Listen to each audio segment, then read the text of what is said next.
പള്ളിന്റെ മുമ്പിൽ ആ കഞ്ചാവ് വെച്ചോടം. ദീർഘന്റെ മുമ്പിൽ മാത്രമല്ല, പള്ളിന്റെ മുമ്പിൽ കഞ്ചാവ് വെച്ചോടം.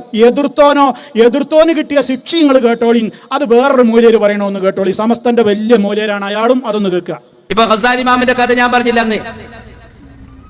ആടെ പോയിട്ട് എത്തുമ്പോ കള്ള് ഷാപ്പിലുണ്ട് എന്ന് ആര്? അഹമ്മദുൽ ഖസാലി തങ്ങള്.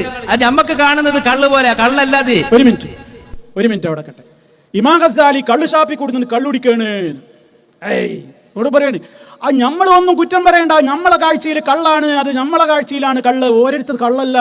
പിന്നെയോ അതിങ്ങനെ ബോട്ടിലാണ് പൊട്ടിച്ചൊരു തൊള്ളയിലേക്ക് ഒഴിക്കുമ്പോഴേക്ക് അത് കള്ളിനെ അല്ലാഹു തആല ശുദ്ധമായ തേനാക്കി മാറ്റാൻ അല്ലാഹു അലാ കുല്ലി ഷൈഇൻ ഖദീർ എന്നാണ് ഇവരുടെ കിതാബിൽ എഴുതി വെച്ചിട്ടുള്ളത്. തീർന്നില്ല. അങ്ങനെ അടുത്ത കഥ കേട്ടോളിൻ.